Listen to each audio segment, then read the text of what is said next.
પાટણ જિલ્લાના રાધનપુર ટોકા ખાતે આવેલ કોર્ટ કમ્પાઉન્ડની અંદર બાર એસોસિએશન વકીલ મંડળની ચૂંટણી યોજાઈ કે જેની અંદર પ્રમુખ, ઉપપ્રમુખ અને સેક્રેટરીની ચૂંટણી યોજાઈ હતી, જેમાં પ્રમુખ તરીકે ચૌધરી હરીશભાઈને 45 મતો મળતા વિજય બન્યા હતા, તો ઉપપ્રમુખ તરીકે પૂજારા દિલીપકુમાર રતિલાલને 59 મતો મળતા વિજય બન્યા હતા। ફેક્ટરી ખજાનચી તરીકે રાવલ હરીશભાઈ અજમલભાઈ ચૌધરીને 49 મતો તો મળતા વિજય બન્યા હતા। રાધનપુર વકીલ મંડળના કુલ મતો 92 હતા કે જેમાં ત્રણેય ઉપર મુજબના ઉમેદવારોને વધુ મતો મળતા વિજયભાઈને વિજય બનાવાયા હતા। ઉત્સાહનો માહોલ સર્જાતો। પ્રમુખના ઉમેદવાર તરીકે 4 લોકો મેદાનમાં હતા, જેમાં હરીશભાઈ અજમલભાઈ ચૌધરીને 45 મતો મળ્યા હતા, તો બીજા નંબરે પ્રમુખ ઉમેદવાર તરીકે પારકરા હરિચંદભાઈ ખેંગારભાઈને 23 મતો મળ્યા હતા। ત્રીજા ઉમેદવાર ગાંચી આસિફભાઈ અહેમદભાઈને 14 મત, તો ચોથા ઉમેદવાર ઠક્કર મહેશભાઈ જયંતિલાલને 4 મત મળ્યા હતા। ત્યારે ઉમેદવારમાંથી વધુ મતો મેળવનાર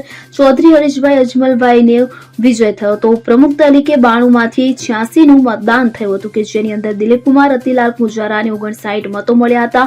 તેના હરીફ ઇમ્તિયાઝ નૂર મોહમ્મદ ગાંચીને 26 મત મળ્યા। એક મત રદ થયો કે જેમાં દિલીપભાઈ રતિલાલ પૂજારાનો વિજય થયો હતો। ખજાનચી સેક્રેટરી તરીકે 92 માંથી 86 નું મતદાન થયું કે જેની અંદર રાવલ હરીશભાઈ જયશંકરને 49 મતો મળ્યા, તો બીજા ઉમેદવાર ઠક્કર રાહુલભાઈ રાજેશકુમારને 36 મત મળ્યા હતા। એક મત રદ થયો હતો।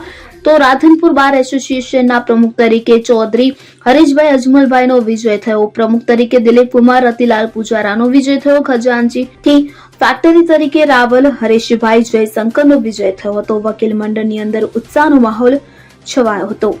રાધનપુર બાર એસોસિએશનની ચૂંટણીમાં ઉમેદવાર તરીકે પ્રમુખના ઉમેદવાર તરીકે હરીશભાઈ ચૌધરી, ઉપપ્રમુખ તરીકે દિલીપભાઈ પૂજારા તથા સેક્રેટરી તરીકે હરીશભાઈ રાવલની જે ભવ્ય જીત થઈ એ બદલ બધાને ખૂબ ખૂબ આભાર અને તમામ વકીલ મિત્રોનો ખૂબ ખૂબ દિલથી આભાર। તમારું નામ સાહેબ?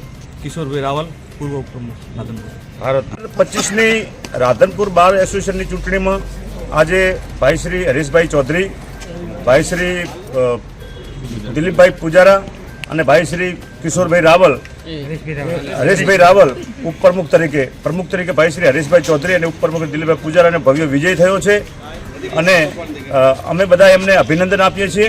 ભારત માતા કી જય। રાધનપુર બાર એસોસિએશનની 2025ની ચૂંટણીમાં મને પ્રમુખ તરીકે તમામ વકીલ મિત્રોએ સાથ સહકાર, વડીલો સહકારથી વિજય બનાવ્યો તથા ઉપપ્રમુખ તરીકે દિલીપભાઈ પૂજારા તથા મંત્રી તરીકે હરીશભાઈ રાવલને વિજય બનાવી મને અમને આખી પેનલને જે સાથ સહકાર વકીલ મિત્રોએ આપ્યો એ બદલ તમામનો ખૂબ ખૂબ આભાર। આપનું નામ સર? હરીશભાઈ અજમલભાઈ ચૌધરી।